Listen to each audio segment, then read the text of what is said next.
안녕하세요. 오투미술학원 친절한 준서씨입니다. 조형에 대해서 더 이야기를 해보려고 합니다.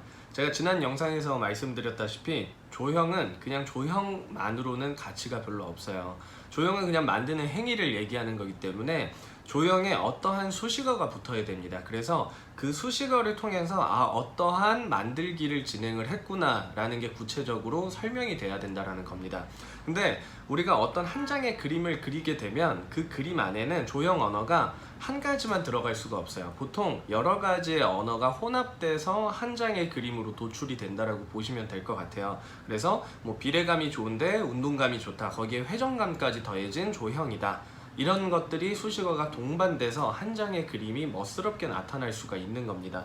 그래서 선생님들이 평가하실 때 이야기를 잘 듣다 보면 그 그림의 장점들을 이야기해 주실 텐데, 그 그림의 장점들이 그 그림 안에 녹아 들어간 언어라고 생각하시면 될 것 같아요. 자, 그럼 이제 구체적으로 한번 이야기를 해볼 텐데, 일단 반드시 들어가야 되는 것부터 이야기를 드릴 거예요. 그림 속에 무조건 들어가야 되는 것 중에는 비례라는 게 있습니다. 비례감이 좋은 조형.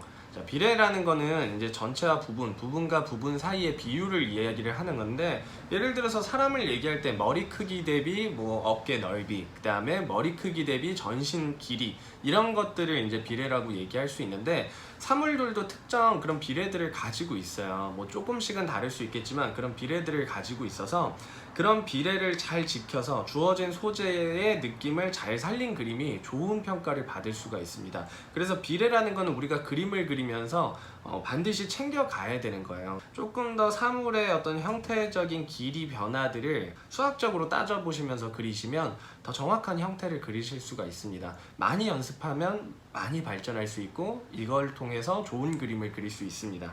통일, 변화, 균형, 불균형을 이제 순서대로 얘기 드릴 텐데, 사실 비슷한 단어들이에요. 통일은 균형과 비슷한 거고요. 변화는 불균형하고 비슷하다라고 보시면 될 것 같아요. 근데 통일하고 균형이 먼저 나오는 거예요. 통일하고 균형이 먼저 나오고 그 다음에 변화랑 불균형이 나타나게 되는 겁니다. 통일 속에서 변화가 더 극적으로 느껴질 수 있는 거고, 균형 속에서 불균형이 더 극적으로 보일 수가 있는 거예요. 그래서 이런 단어들은 동반되면서 그려진다라고 생각을 해주시면 될 것 같습니다.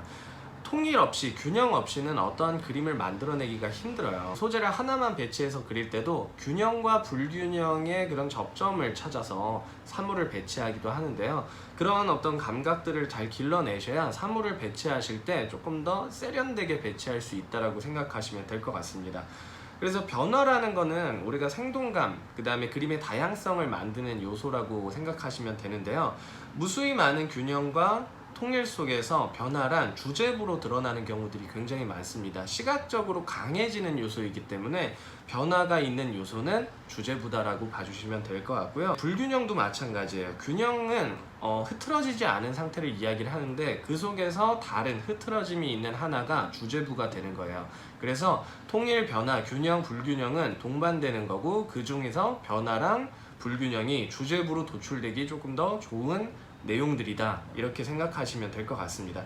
근데 변화랑 불균형은 단순히 형태적으로, 부피적으로, 무게적으로만 오는 것이 아니라 색채적인 감각을 가지고도 올 수 있는 거기 때문에 색채가 가지고 있는 그런 변화적 요소들도 잘 활용하는 게 좋을 것 같습니다. 자, 그 다음에 반드시 빠질 수 없는 단어인데 조화라는 단어예요. 조화라는 단어는 그림에서 절대 뺄래야 뺄 수가 없습니다.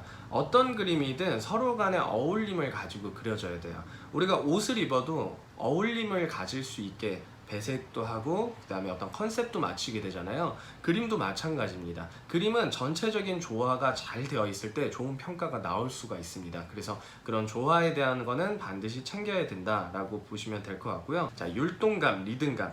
자, 그림은 대부분 우리가 사물을 하나만 배치하지 않고 복수로 여러 가지를 배치하기 때문에 반드시 율동이란 단어가 낄 수밖에 없어요. 이 율동이란 단어는 점으로 나타나게 되면 높낮이 변화를 주로 이야기하게 되고요. 악보를 생각하시면 됩니다. 악보 안에는 무수히 많은 점들이 있는데 그 점들의 높낮이 차이를 가지고 율동감이, 리듬감이 나타나게 되잖아요. 그리고 그 악보를 연주하면 율동감이 나타나게 되고요.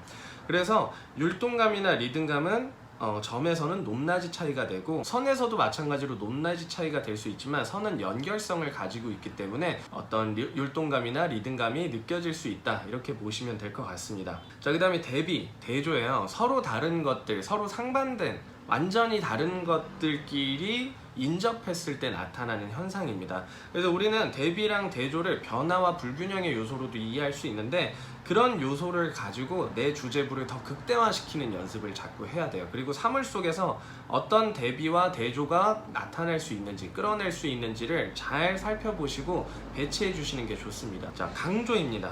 강조도 결국에 변화와 불균형과 같은 내용인데, 이런 강조들은 크기와 어떤 색채와 이런 것들을 더 잘 활용하면 극대화될 수가 있어요. 그래서 강조를 하는 방법도 굉장히 여러 가지가 있는데, 단순히 색깔만 가지고도 강조할 수 있는 방법이 있고요. 크기만 가지고, 그 다음에 어떤 점의 밀집도를 가지고도 강조의 차이가 나올 수 있습니다. 이런 강조는 사물 배치에서만 나타나는 게 아니라 채색 과정에서도 나타나는 거기 때문에 굉장히 중요한 내용이 될 수가 있어요. 자, 그래서 지금 이제 설명해 드린 게 사실 제가 학생들하고 수업하면서 가장 기본적으로 설명하는 단어들이에요. 이런 단어들을 가지고 학생들의 그림을 평가합니다. 균형감이 좀 많이 무너진 것 같아. 균형감을 조금 살리려면 이 부분에 이 소재가 들어가야겠구나, 이런 단어들을 쓰면서 학생들하고 이야기를 합니다. 그래서 학원마다 쓰는, 선생님마다 쓰는 단어들이 조금씩 다를 수 있는데, 학생들은 이런 조형 언어들을 기본적으로 좀 숙지를 해야 돼요. 그걸 숙지를 못하고 그거에 대한 공감각을 얻지 못하기 때문에 좋은 그림을 그려낼 수 없는 겁니다. 그래서 그런 부분을 조금 더 연습을 많이 하시기를 바라고요. 오늘 영상은 또 짧게 여기서 마무리를 짓도록 하겠습니다. 다음 영상에는 일단은 조형도 찍어야 되긴 하지만 이제 수시가 다가오고 있잖아요. 과기대 합격률 90% 비밀에 대해서 좀 이야기를 해보려고 합니다.